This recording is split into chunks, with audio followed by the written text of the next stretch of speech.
Hey everybody, and welcome back to another episode of the Doki Doki Literature Cast, or Doki Cast. My name's Tanner, or Hulk Enigma, and I'm here with Mark and Mason, and we're excited to talk more about everyone's favorite visual novel, psychological horror, heart-wrenching anime game, Doki Doki Literature Club. Before we dive in, boys, how you doing? How you doing? It's been a minute since we've had our last episode. Are y'all doing good? Yeah. I'm doing great.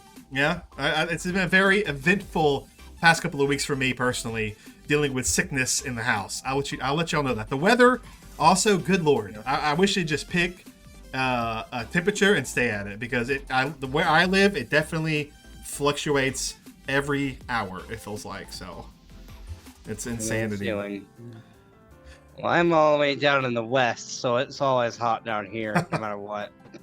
California here. Oh wow, a little bit of everywhere. Like I'm in the south. Definitely in the southeast. So we get it'll be basically cold in the morning. It'll get warmer to really, really hot. Then back down to cold at night. And the next day it'll be rainy. The next day it'll be icy. The next day it'll be 70 degrees. It's literally like a roller coaster of emotions, but with weather. So it's something else. Well, awesome, guys. I'm excited about this one, because starting with this one, we're going to start really deep diving into the game itself. And of course, the best way to start is by starting with Act 1.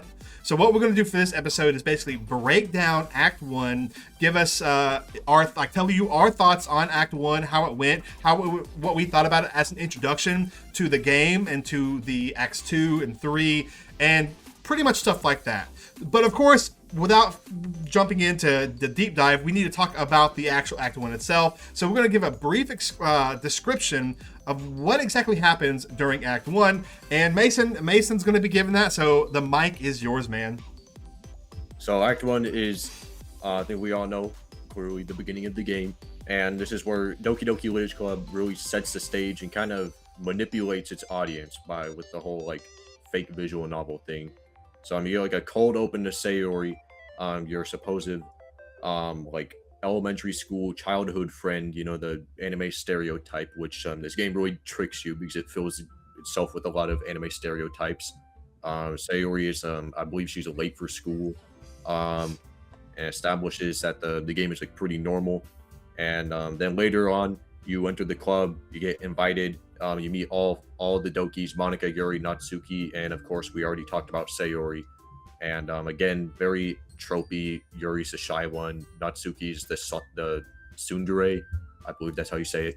Don't yell at me in the comments. Poem minigame. That's pretty big thing. Really decides what route you're going with and what characters how they're gonna react. And then obviously we get to see a little bit of how the characters react. And then, I don't know what day it is exactly. I think it's day 3. Sayori starts to break down and confess her depression to the audience. I'm going to tell you right now, spoiler warning. I guess I kind of already got into a little bit of spoilers, but click off if you haven't finished the game. Finish it right now. And then, Sayori tells you what happens. She hints at it. Festival is announced. And obviously, we got to set up something for the festival. And I don't know if it's the same day or the day after, but the MC goes in, checks on Sayori, and we all seen the I gently open the door scene, and then tragically Sayori takes her life. And that really tells you right now that this is not a normal visual novel game. This is actually Doki Doki Literature Club's actually a horror game, and kind of shocks everybody. I'm sure you've seen streamer reacts moments of that. Kind of an iconic scary jump scare moment. But yeah, that's very quick rundown of what happens in Act 1. Love it. I couldn't have said it better myself. I like how you basically opened up with talking about how it was a very misleading introduction. It really lulls you. I think for me, what really got me was I knew going in that it was a horror game, because that's what I played. I'm saying, yeah, play this game. It fits really well with your channel. So, but I didn't know when or where it started. So the beginning was a really great false sense of security, especially for me who's never played a dating game before. I didn't know what to expect, and then meeting all the characters and going through the things, it was very much, I think, a really pretty good build up at really getting you safe and getting you comfortable and getting you really liking these characters or not liking some of them, and leading up to the really big moment. But my next question to the two of you is, what was your first reactions with Act 1? Like, let's say leading up to the big moment. We can leave out the big moment itself until like the very end, but like leading up, meeting these characters, learning about the literature club. What was your first reactions to that? And Mark, you can go ahead and go first. Oh boy. So when I first played this game, my first reaction was that of intrigue, but kind of not only bored per se, but kind of like, okay, where's this going? This can't be all there is. It can't be all there is. But like around day 2 or 3 was when I started to really start to get to know the characters. I feel like I'm really grateful to Ancelotto the writer for making there be enough days in Act 1 to flesh out the characters. With each character you get 2.5 days with in Act 1. Because day 4 is it's a really hard day. It's if you do one character 2 days and then another character for the third day on day 4, their day 2 scene will play. It'll be like as if it was the first time you hung out with them. So you could experience it that way, but if you've done one character's route the whole time, day 4 ends up being kind of a short day where you hang out off screen with that other character. Or with Sayori, since she's depressed that day, it just skips straight to the poem sharing minigame. I really love the different reactions the characters have between each other, depending on what poem you make. I really love that, and I think it was the day 2 argument between Yuri and Natsuki where I started to see a bit of charm in the game, and I started to really like it. I really loved Sayori, but that maybe intrigued the other 2 characters. When did I actually like love it? Probably when Sayori confessed. That was probably when I was like, oh, we're going down this route. Nice, okay. Because my first route, I don't remember what girl I did. I unfortunately have no recollection, but I do know that I was a big Sayori fan, so I probably tried Sayori. But at the time, I didn't know the poem words, so I probably got whoever I got that day. Yeah, I think that's about it. Well, did that answer your question, Tanner? Yeah, no, definitely. I think it was a great, Okay. like you kind of pointing out. I'm not gonna lie, when you first said, I think what really pulled me in was when Sayori, and then you paused for a second. I thought for a minute you could say at the very end when Sayori was in her room, the very dark ending, and I'm like, No, that's a good hook too. I wasn't gonna say anything, but hook. That's when it all happened. But no, it was the connection scene. yeah. That's what got me. But it is funny how there's 2 separate big scenes that happen in that room. So it is funny. Yeah, I agree. Well, there you go. I love it. Yeah. What about you, Mason? What are your thoughts on Act 1? So I guess I should give you my initial like playthrough when I played this back in like mid 2021, freshman in high school. I knew what I was getting myself into because again I said episode 1 that I watched videos on it, specifically MV Perry. So I watched his video about announcing Doki Doki Plus, and then I think I watched like another video of him like talking about the characters. So I knew it was a horror game, but I was not expecting all the sad, depressing stuff. I knew it was like obviously the visual novel dating sim described as a horror game, but I was not expecting all like the sad, depressing stuff. Like that kind of surprised me, bro. That kind of had me like, I'm not gonna exaggerate saying like I was on the floor crying, like that emotional. But it definitely, I definitely haven't played many games like that made me feel that way. I know there's a lot of like JRPGs that have like really good storytelling. I feel like it was definitely up there, especially for such a short game. Like you really do feel like these characters actually are pretty 3D and kind of like grow a lot within like what I would say like an hour of just Act One. I guess it depends how fast you go through all the text and mini games and everything. But that's one of the things that really surprised me was, I mean, like what you said, Mark, the just like when Sayori confesses, that was a lot, man. Like I was not expecting that to happen, and then when the big scene happened at the end, I was expecting it, but I wasn't expecting it to lead up that way. If you understand what I'm saying, I thought it would have just been like, oh, it's normal, and then immediately we're looking at a jump scare scene, and then it's like kind of lazy, cheap jump scares like thing. But I really like how they did it. They made it more than just like a throwaway jump scare, like slasher horror movie. Like it actually has personality. Like the characters actually mean a lot, and I really feel for the characters. Like there's a reason why we see so many people on Twitter and Instagram drawing fan art, and Team Salvato and Good Smile Company collaborating to make like a bunch of Nendroids and figures and plushies and stuff. So that's what really surprised me. And looking at it to this day, I feel the same exact way. I think that the way they did it was very good, and we've seen plenty of games try to, use a very similar formula where they try to be like this pretend visual novel game, or not even visual novel, where you're just a pretend dating sim, and then it, while maybe not like DDLC where it's just like jump scared and everything's like glitched and weird. Again, I'm gonna use me side because I know we talked about that last episode. Even though a lot of people hate it when I say it's like Doki Doki Literature Club, but let's admit they're both horror games with anime waifus. Obviously, starts off as a like normal looking dating sim-esque game, and then all of a sudden, something weird happens. You look in the closet, and then the game turns into a horror game.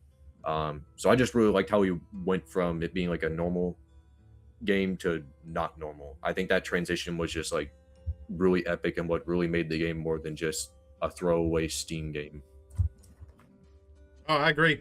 I absolutely agree. I think for me personally, with the interesting build up to all of it, I thought worked really well. I like I kind of mentioned, I've never played a game like it before. I've actually never played a visual novel before up until then, which is ironic because now I've played so many on the channel. But I never played a visual novel, never played a dating simulator game, never played anything like it. So jumping into it at first, I wasn't really sure what to expect. I definitely found the lack of horror, lack of action, very different than what anything I've ever done before, because I was used to playing action games, horror games, and so it definitely was definitely an interesting ride for me. I think what really worked for me is the, like I mentioned earlier, like lulling me into more of a false sense of security with these characters, really getting to know them, understanding their flaws, their personalities, and really seeing all of it, only for it to come all crashing down and the insanity happening, which I really, really liked. And I think they did a good job really opening things up for just to show how crazy it all can be. Like you're starting to expect you expect yourself to see a conclusion with these characters within Act 1, and you don't. The conclusion you're hoping to see gets shattered and ripped away from you, and it kind of throws you into something that you are possibly not even close to expecting. And that's what I really liked as well. Like I really liked getting to know the characters, only to have them basically just everything fall apart. And I thought that was just a great twist, and I really, really enjoyed it. But I love both the answers of really experiencing what DDLC was like during Act 1. In fact, I'm going to open the questions to the viewers now. In the comments below, let me know, what was your first experience with Act 1 and DDLC? Did you even know it was a horror game at first? Like, how did you like the characters? How did you like the setup? Let us know by commenting down below, and we want to see what you think. But that's great. So one of the biggest things about Act 1 are the characters, obviously. We have the four main Dokis, Sayori, Yuri, Monica, and Natsuki. And three of those characters have their own routes. And you get to those routes by doing the poem minigame. So my question to the two of you is, let's talk about those routes themselves. Which route did you personally like the best? Which did you like the least? Which do you think worked? Whatever, like, do you think this one worked really well, but you like this one the better one? Let's talk about the routes themselves. What was, Mason, we'll start with you. What was your like favorite route, your least favorite, and just in general, what did you think of them? Man, that is a good question. It has actually been quite a while since I've done like a full all-route Doki Doki playthrough. I will say this in general, I do like how they actually build off of each other. Or you build you write a poem, and if you write the same poem, the same favored character using the correct words and everything, that does like kind of evolve. Like they're actually, uh, learning your personality and like actually like gain. How do I even word this, man? Like their character development, bro. They're evolving as a character, and I like that. I thought that was pretty unique. Obviously, if you're playing through first playthrough, you're probably not going to experience that since you're just spamming a bunch of words or picking all the cool ones, and you're going to get Yuri, Natsuki, and Sayori each time, and it's just going to be like the first default poem every time, the same dialogue. I will say I like Sayori's route. You could call me, being biased because Sayori is my favorite character. But I like how her poems, just overall, they kind of have like emotion to them. Like, we all know Sayori suffers from depression in the game. So while they might seem like they're happy, they actually have a meaning. It's like music, I guess, or literally any real life poem. I'm not trying to say Natsuki and Yuri's poems suck. I know Natsuki has like the more simple ones, which as someone who isn't really a big fan of reading, might help out a bit. I can't really name any off the top of my head. And then I know Yuri uses a lot of big words. You're like really into reading, then Yuri's definitely going to be the one. Again, I can't remember any specific things, but we know Yuri. She likes the like dark and edgy stuff, so I'm sure it's probably a lot more like serious toned, more advanced writing, punctuation, especially compared to Natsuki. But I guess I would just say Sayori for the answer to your question. Awesome. I like it. I like the answer. I feel like Sayori's, and we'll talk a little bit deeper about this in a little bit, but I feel like Sayori's route is probably, I don't want to say the default route, but the route most people went down whether they wanted to or not in the main game, mainly because she has the most out of all of them with the words. Like, out of all the words you can pick, she has the most that count a lot towards her compared to Yuri and Natsuki, and I think that's a kind of the default one to go down. In my opinion. Say that because real quick, sorry to cut you off, but You're good. Was something that I noticed whenever I'm not speed running but trying to get to like Act 2 or Act 3 in the game. And I sit there and I spam click the buttons. 9 times out of 10 it gets me a Sayori route. 9 times out of 10. So yeah, it is basically the default in that way, because you're right, most of the words are Sayoris. Like, I think about maybe 4 out of 5 words Sayori at least likes or loves. It's again, like Mason and you both have made videos about this, but like it's really hard to make her hate your poem, especially day one. So that's true. Yeah. But like I said, we'll talk a little bit more about that in a minute. But before we do, Mark, what about you? What is your favorite out of all of their routes? What would you say if you had to pick and only go through one? Which one would you pick?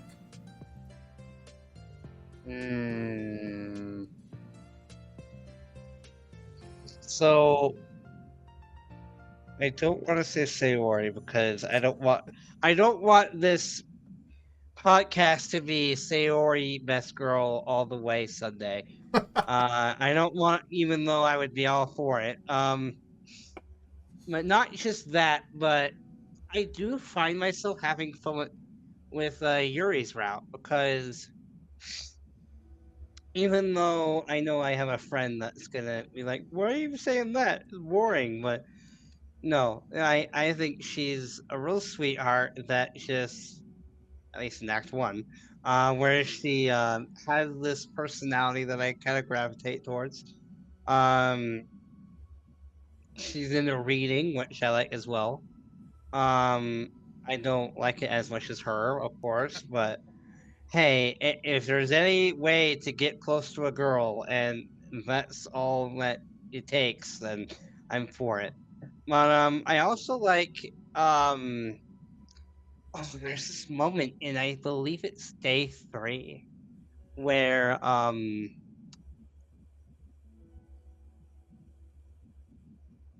is it in Act 2 or Act 1? No, it's Act 1. No, I know it is. There is a moment where you go out, or you're about to leave with MC, and you're about to leave, and Monica makes a little jab, has a little snide remark, which we'll talk about her later. But she has a little snide remark. I don't remember what it was, but Yuri has like a kind of a reaction towards it. She gets kind of defensive, and the minute they walk out, Yuri just puts her hand on the wall and she's like, "Why did I do that? Why did I do that?" And she starts like kind of, maybe not hyperventilating, but she starts freaking out a little bit. And I like moments like that. Number one, where you go outside of the club room. Any moment that's like that, I love, because we rarely get that. But I love seeing the inner turmoil with her. Um, and overall, I really do enjoy her back and forth with the main character. I know there's a certain therapist playing through the games right now that think they're a toxic pair, but I think they're pretty cool together. So there's that. Take Look, that, Euro. Look, I love it. I love it. That's actually perfect because we have one for Sayori, one for Yuri. I would say that my personal favorite is Natsuki's just because I like the development of her and seeing her kind of breaking, not just gonna sound like, but breaking her walls down, which I think she definitely had the most walls up at first and really breaking it down. Maybe that's just me and I like those type of characters, but I liked seeing her kind of like get more comfortable with you and really starting to open up, which I really, really enjoyed. But no, I think that's really great on both acts because what I really like about the all the routes in general is how different they can be depending on how many words you get right towards that same character. As we all know, you can make Sayori hate your poem at the very beginning of the game if you literally get barely any points towards her. But the same goes for Yuri and Natsuki, depending on how many that they like or dislike, will change their dialogue up. It'll even change Monica's up too, which I really like because that makes the first few playthroughs, it can truly make them different, and you can learn more about the characters depending on how perfect your poem is. In fact, I remember when I was working on finding the good ending, I called it, there was a series, I called it the Perfect Date series, where I tried to get perfect poems for every single poem for like every time we did it for each character. So I'd do a playthrough and get like all perfect for Yuri, all perfect for Natsuki, and it was very interesting to see like how different they responded than one that they just liked a lot or one that they were like kind of more neutral about. In fact, and I really like seeing how this, especially if you're going down the Sayori route, how the poems between Yuri and Natsuki can change and they end up writing a poem on the same subject during one of those routes, and I thought that was a really interesting character development that happens between them depending on who you go for. And I just think that's what one of the cool things to see of making it very unique and making the characters slightly like you can expand upon their personalities and what they and their interests if you just put a little bit more effort in checking things out and understanding it. So I really like that part of the game in general. So let's talk about the routes and what we think is the canon route. Now, I know this might be a very divisive topic to some people, but whose route, if you had to say this happened, Lord, if DDLC is getting a sequel, it follows this route, whose route would you pick? Yeah, Mark, you go first. Let me rephrase that. If this is ever going to get an anime, what route would they adapt? There you go. actually. There's one as well. Which might be two different answers, but oh gosh, for me, I might pick Natsuki, because it's well for an anime that would be so fun to see a character bump heads with a tsundere. That's a huge anime trope. That would be fun to see. Um, oh man, but like in terms of canon to the actual game, oh, It's a hard question. It can be. Fuck it, Natsuki, There because you go. I can't see the main character from day one. Because, as we all know, the main character changes depending upon what character you go with. But I feel like he's still the same character. If you go with Natsuki, unfortunately, I think with Sayori, he's a bit more not mean, but like hands-offish. A bit more like he doesn't really care that much until the confession happens and suddenly he cares. Or Yuri, where he kind of just says yes to everything Yuri says. It's not that interesting of a story, even though I just said that my favorite route was Yuri's, but shut up, commenters. I'm trying to make a point here. I think Natsuki's route is canon. I think. Awesome. Mason, what about you? One more thing. I am a fan of Psychedev, the guy who made Doki Doki Rain Clouds and Doki Doki New Eyes. Mm-hmm. If those of you who don't know in the comments, that was perspective mods on Sayori and Yuri. When he made those, he had Natsuki's route be canon. So yeah, I'm gonna take that as another point for my opinion, even though it doesn't matter, but still. Look, no, it's great. I like your opinion. I think it matters a lot. Mason, what do you think? Well, which route would you pick? I gotta break this down to two things. Since we're talking about like a canon route for an anime, I'll go with like what would most likely be like the default safe option, and then what would be like my, personal thing that I would like to see. Where I think we've all made this super clear with the last question. Sayori is like the default, literally pre-installed OEM route that you get. I mean, we talked about how most of the words are favored by Sayori. So if you close your eyes and click everything, you're gonna most likely get a Sayori poem. That just makes the most sense. I think in the game, since they kind of make Sayori be like the main character, she's the first one you see, and then all of the things happen at the end of the game. Not trying to say the other characters are like blank slates, just like nothing NPC type things, but it definitely seems like they made Sayori like the poster of Doki Doki, at least in Act 1 when she of course was still in the game. I think we see quite a bit of that, and I want to give more than just like a super basic answer to this. I would love to see something like a Natsuki route if we had like an anime of Doki Doki. I just think Natsuki just has a lot of like hidden things that weren't really described in the game. And I did a bit of research for a video that I may or may not make about just like talking about the character routes and like in mods and of course the main game.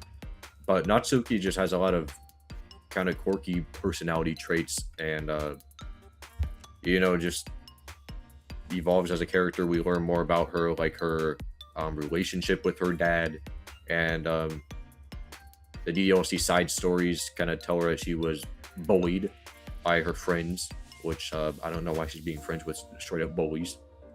And it really does just kind of like speak to me quite a bit. It seems pretty interesting.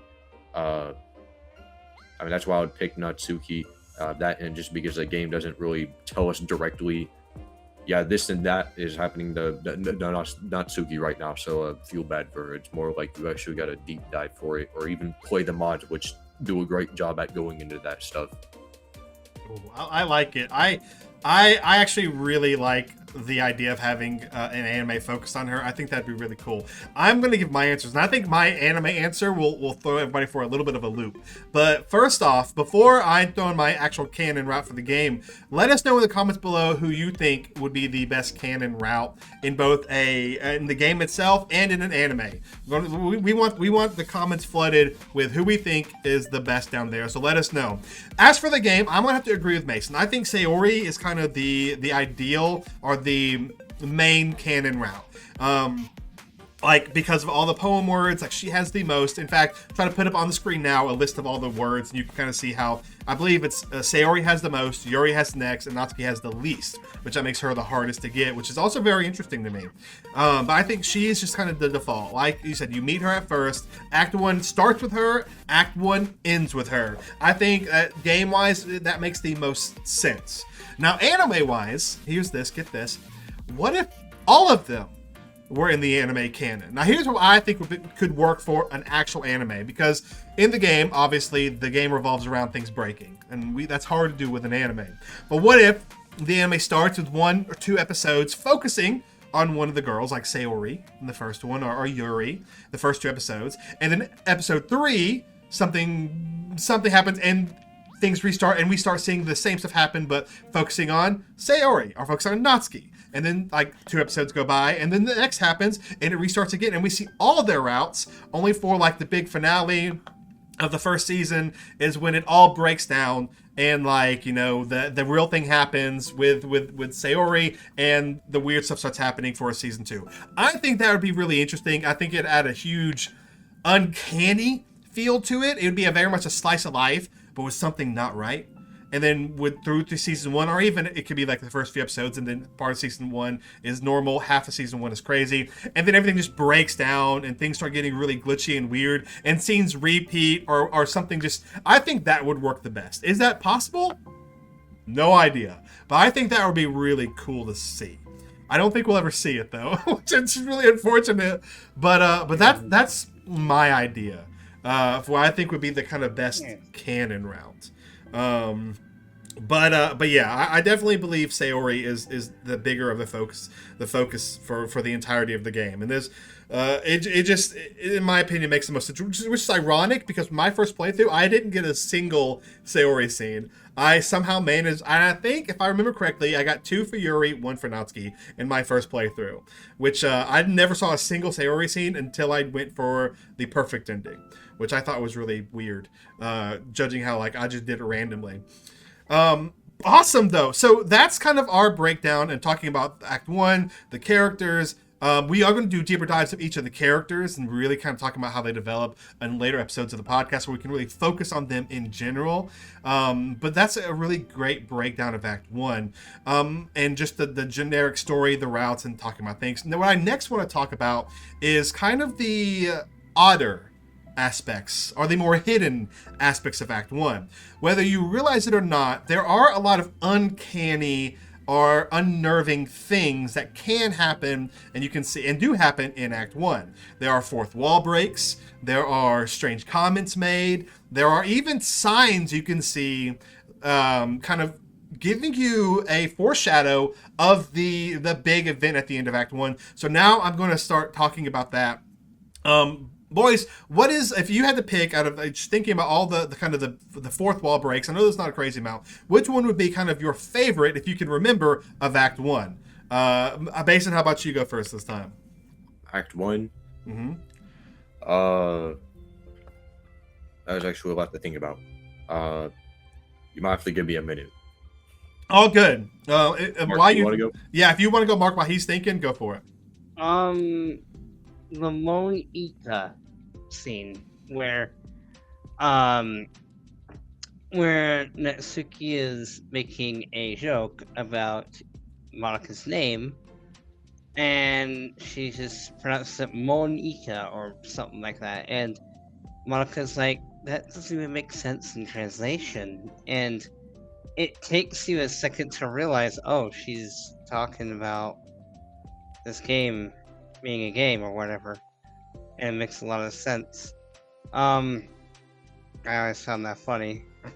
I agree. I always wondered. I've always wondered what the Japanese translation says during that moment. Does it say anything? I don't know.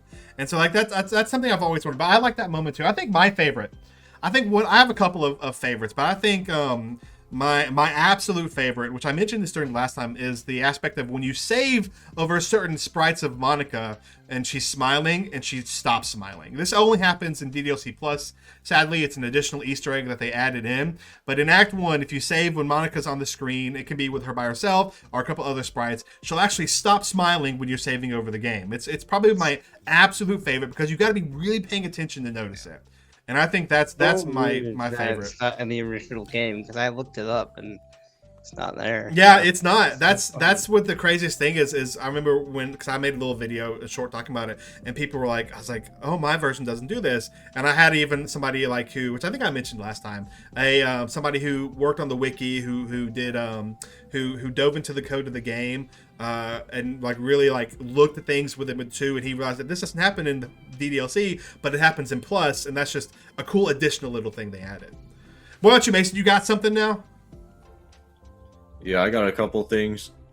So, Act 1 kind of keeps it a bit tame with the fourth wall breaking. A lot of that is saved in Act 2 and especially Act 3, where literally the entire game turns into a fourth wall break moment. There are a couple like random references in the game that I could find that are kind of a bit uncanny when you actually finish the game and look back at them. But specifically from Act 1, Sayori says a couple kind of eyebrow-raising things, like in direct quotes, "I'm gonna keep writing until I die." And she also brings up, "Maybe you should wake me up in the morning," which I'm guessing that happened on the day before the big scene, the "I gently opened the door" moment. And on that, I mean, do I even need to say why? Yeah. And she also, some of the other characters, they kind of just bring up things about like the club being kind of weird and just like strange. I don't know for sure if that could be counted as a intentional fourth wall break moment, but I mean, look at what happened after that. So either if it's official or not, I thought that was quite unique and interesting for that to be in there. I think it's definitely a good foreshadowing for sure. I think the game does a lot of that people don't realize at first. One of the ones I didn't notice this at first during my first playthrough, and in fact I learned about this because of Reddit. And I believe somebody, it might have been one of you, or it might have been somebody else, mentioned that the therapist who's playing it currently, which I cannot remember his name, I need to watch his videos, might have noticed this too. But when you first go to Sayori's room, if you look on her wall, there's a calendar. And the calendar is very suspiciously marked to where there's, if you look, like looking at it, like it shows the day before the festival, I believe, or something, she has it marked out and nothing else after that. And like she has things marked on all above it, but nothing after it. And people saying how it was like a kind of a telltale sign of something big was going to be happening that day. And something big did happen that day. And I thought that was a phenomenal foreshadow that I didn't even notice. And I really, really liked that. If you ever have a suicidal friend and you go to their house and you see their calendar marked down, or you see like a big chunk of it ripped out, always be worried, dude. Always be worried. It's an interesting sign to look out for and know about. That's for sure. Yeah. One thing I really found interesting, which I also did not notice this during my first playthrough, it was only after I started looking things up on the wiki and like finding out ideas for potential shorts where I noticed this, is Monica herself is a very much like very out of place compared to the others. Like her, like, you know, a lot of people know that she's the only one who always faces the camera when none of the other characters ever do. Her design and like some of her poses that she had has been called out before as very interesting and very different. Of course, we know her shoes are different, her socks are different. Some people chalked it up to just being the leader of the club, but it also very much symbolizes that she is different. And I've seen this too, which this could be a debate between everybody, but people will say that she has the black socks where everybody else has the white socks, which symbolizes her being evil, which I know that's that's playing with fire for some people about her being evil and whatnot. But I definitely think that is a very interesting aspect. Like, how many, when y'all played it, how did y'all notice Monica being super different at first? Like, did that pop into your minds or not? Definitely did. I definitely didn't catch anything. It's hard for me to catch things like that. Yeah. I think the only thing I noticed, because I didn't notice the dressing different, but I remember one time in the very beginning, like after day one, and he's like walking home. He's like, oh, like I met all these girls today. And it's like, there's this girl, and they're all popping up on the screen. They're sprites, and it showed, and then it showed like, I don't remember the exact order, but Monica was like second or maybe third, and it popped up her sprite, and she was just facing directly towards your camera. And I'm like, I remember my first one was like, oh, that's kind of uncanny and weird. I don't like it compared to the other ones, but I didn't realize things, and I find this small hidden stuff just so well done. With this game, with its characters and in general, and I think that's really, really cool. What about? Tell me if y'all realizing this clicked with you, because it did not click with me. What about the game's description? Did anybody read that and figure that, like, get some weird vibes from that? I'm looking that up right now. I never did until she brought it up in the game. Yeah. She brought it up. I was like, oh my god, there's a game description. Oh my god, look it up. And I mean, she kind of fibs. She doesn't quite tell you I know I'm in a game. She doesn't do that, but she does basically tell you by the context of what she says, and it is very insane. Yeah. For those of you who haven't seen it, she writes the game description, and we'll pop it up on screen, and while Mason's looking it up, and it's very interesting. That's for sure. It's a good early fourth wall break, to be honest. Very good, yeah. And I believe, and I could be, I believe this is correct. I think I might be a little off here, but going into Act 2, at the very end of Act 2, during that big revelation, where you have to go through the entire weekend sitting at a very certain point in time, and it's a bunch of gibberish down below. I believe if you go and you right click and go to where you can read the history, it's repeating the game description over and over again. I think I could be wrong there, but I'm pretty sure that's what it does. Have you seen the description yet, Mason? Yeah, I'm reading it right now. Should I read it out loud? Read it out loud, man. Do it. Yeah. All right. Here's right on the Steam page. I don't know if it's different on like the official website. Probably the same. About this game. Hi, Monica here. Welcome to the Literature Club. It's always been a dream of mine to make something special out of the things I love. Now that you're a club member, you could help me make that dream come true in this cute game. Definitely foreshadowing what's going to happen. You know, Monica's in charge here. She's going to make things come true. Paragraph 2, every day is full of chit chat and fun activities with all my adorable and unique club members. That she unfortunately kind of deletes in the game. And it describes the characters. I'm not going to read all of that. I'm super excited for you to make friends with everyone and help the Literature Club become a more immediate place for all my members. But I can tell already that you're a sweetheart. You will promise to spend the most time with me. Oh wait, that's a question. Will you promise to spend the most time with me? Oh yeah, definitely reading that now. That is definitely foreshadowing a lot. Yes, wow. I love it, because if you read that and you go through Act 1, you don't get to spend time with her in Act 1, which is it's just crazy. It's clever. It's so clever, right? Like, it's just I really liked it. It's the small things like that which really make things shine, in my opinion, for games like this. Like seeing all that stuff, seeing the additional stuff there, and having to look for it, and when you find it, it's all like a big explosion in your head, like, oh my gosh, how did I not notice that? Which I just love. Well, gentlemen, like, we talked about a lot with Act 1, but what are your kind of, like, let's talk about some final thoughts with Act 1. Anything that we've talked about before you want to add on, anything new? Let's kind of open the floor and give our final thoughts on this act, like, just in general. Mason, you can go first. I feel like I said quite a bit of what I thought about it in the beginning. I guess I'll kind of just I guess speak on what I thought of it afterwards, after playing through the entire game and then starting this YouTube stuff. Uh, I mean, it definitely still is a very iconic moment in Doki Doki. We see all sorts of stuff. I mean, I remember someone in the Discord posted a video. I'm not a video, a meme, an image. And it was like, I hope I catch a good meme, and it's like a picture of Sayori with. There was two different versions. There's one, the PG one with a cookie, and then there was the R-rated, you know what version. I'm trying to be a bit like not trying to say actually what happens, because I know that's a bit sensitive and YouTube doesn't like it. I like But it. yeah, very iconic. Great stuff. People talk about it all the time, and I mean, it definitely went down in history as a moment in gaming. What about you, Mark?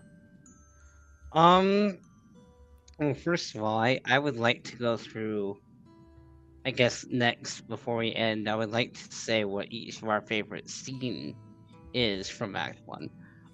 But what I think overall is it's a really good act. It's a really good base for what everything else builds from.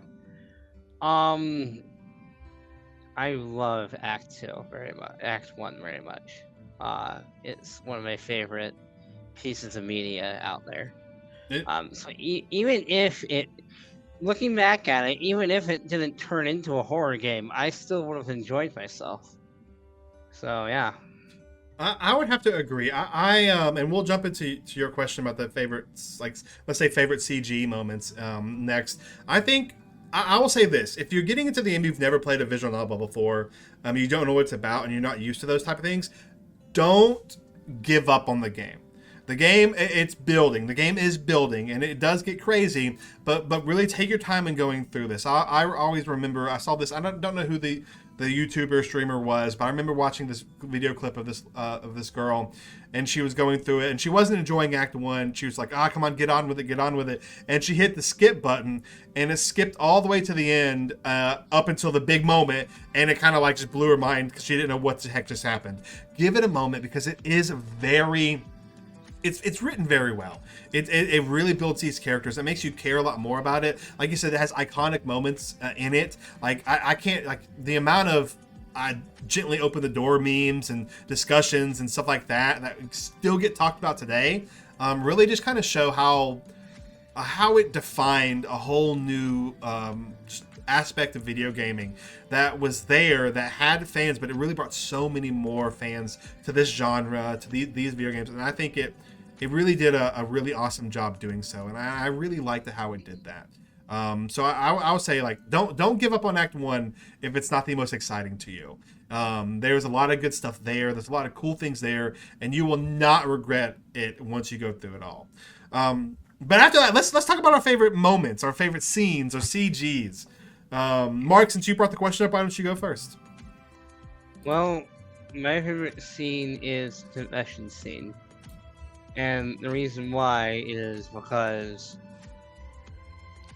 I basically, I touched upon this a little bit last episode, but I relate to Sayori at a very deep level, because much like her, I also deal with depression.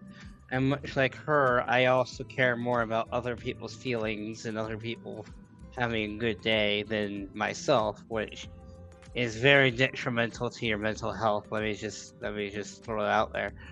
And it's overall a really good moment, and it's the first moment for me that kind of tells you that there's more to this game than meets the eye, basically.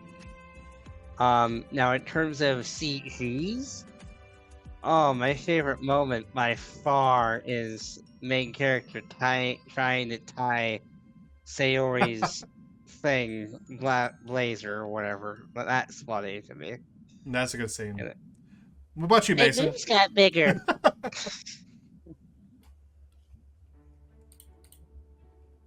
What about you, Mason? What's your favorite?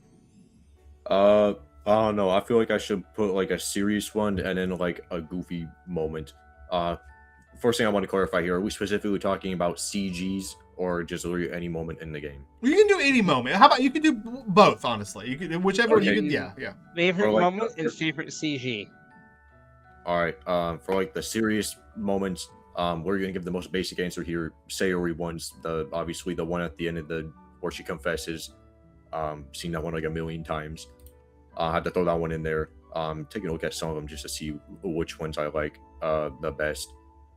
I think a lot of the Natsuki ones are pretty cool just because we don't really know as much about her. Even Yuri too, because they're kind of like the side characters, and that's really where you get to learn all about them. Because if you don't go the route, you really don't know anything about them. They're kind of just mystery people, and I really like how they're kind of like optional people where they can be like absolutely pointless characters, but if you actually take the route, you'll actually understand more about their character and why Natsuki's kind of a jerk sometimes and why Yuri's shy and kind of secretive.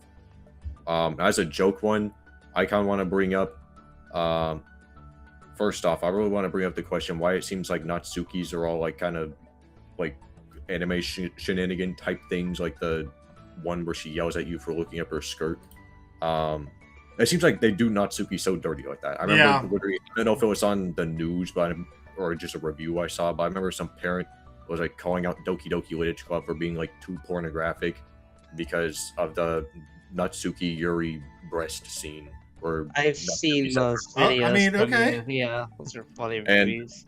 I mean, it's just like anime shenanigans. Like as someone who talks about weird, dumb anime games on this YouTube channel all the time, I've seen it like 100 times. Mhm. But seeing someone going that extreme just kind of makes me look at it and go like, man, that's kind of a bit silly, man. It literally just brought up that one thing, and now this game is all of a sudden like strictly, I know it's you know, petty.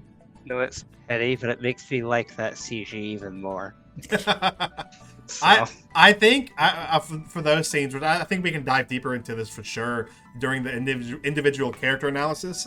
I think the overdoing of the character tropes I really liked it. Like each of the characters very much had a very specific character trope that they just beat like a dead horse, and Natsuki's was hilarious. It really was hilarious. In fact, I'll go ahead and say mine. My favorite moment / like non-horror moment / CG and with Act 1 is actually one of Natsuki's, and it's the one where they're sitting down reading the manga, and really I thought it was a good character moment because it's really showing her opening up and breaking down and showing off and talking about something she really likes and not being judged by it. Which also, I forgot to mention, that the manga itself is kind of a little bit of a fourth wall break / foreshadowing as well, because of the description of it is very similar characters as the ones they are currently as well, which I find interesting.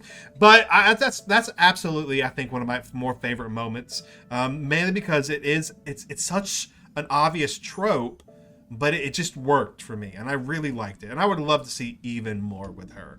But that's for a whole nother thing. But that's definitely my favorite moments. Of course, my ultimate favorite stuff is all of the horror stuff. Like, I'm not gonna lie, the ending of Act 1 where it just absolutely things start breaking down. I, as a horror fan, as somebody who just loves that, I really did. After I got over my initial "oh my gosh, what's happening" moment, thought that was great. Like, I thought it was an interesting hook into what's about to happen. But definitely, I think that was my more my favorite moment, which is great. Well, okay, guys. Well, there's Act 1. Like, the defining introduction to Doki Doki Literature Club is Act 1. A lot of stuff happens during it, and a lot of different ways you can go about it, ways you can play it. And I honestly think, and I think we can all agree here, it is a great introduction to this game that really lulls you into a false sense of security, only to basically rip your heart out and then stomp on it a bunch of times onto the ground, and then dip you into a bunch of dread and fear, and it's lovely. But I think this is honestly was the best way to start really the series. I know we had episode 0 where you just kind of give a basic introduction and stuff like that, but I think this was a great episode 1 idea. Just really talk about the beginning of the game. And I'm excited to dive into Act 2 and Act 3, even talking a little bit about Act 4 and stuff like that, and everything in general, and really getting to other people's ideas and thoughts behind the game, which I really enjoyed it, and I'm glad that we had a chance to just really talk about it. And yeah, I think it's great. yeah, this is a great episode. I really enjoyed myself. And everyone in the comments, just as FYI, we will be doing episodes centering on each character individually at some point in the future. So don't worry, we'll be going way more in depth with each character, probably with each day as well as the episodes go on. But for now, we're just doing each act, and yeah, I'm really liking this so far. I really like this episode. Definitely. We'll definitely give you a good idea of what's coming next. Is we're going to talk about each act, talk about those things, and really break them down with the three of us, and kind of moving past after we talk about all the acts. We're going to start bringing in special guests to do deeper dives and really talk about the nitty gritty, small, minute details of all these aspects and really figure things out. But before we end this episode, before we wrap up episode 1 of the Doki Doki Literature Cast, any last words from either of you, Mason or Mark? Good. Wait, he's got something. He's got something for us. My dog has been here this whole time. There you go. What a great way to end it, with a dog. There you go. Look at that. Look at that. See, look. Act 1. Yes. Act 1 ends in a depressing, horrifying. Episode 1 of the Doki Doki Literature Cast ends with a dog. So. And dog. Good ending. That's a good ending. That's a great ending. She wants to leave. Well, on that note, guys, thank you so much for watching. Once again, answer all the questions we had in the comments below, but honestly, say whatever you want down there too. I hope you're excited for episodes, all of them in the future, because we got some really, really cool stuff. If you haven't already, join the Discord, and we can talk a lot more about DDLC, other horror literature, visual novels, and just anything all together. Join us so we can see you there, and we'll see you next time for the Doki Doki Literature Cast, or the Doki Cast. Bye! See you.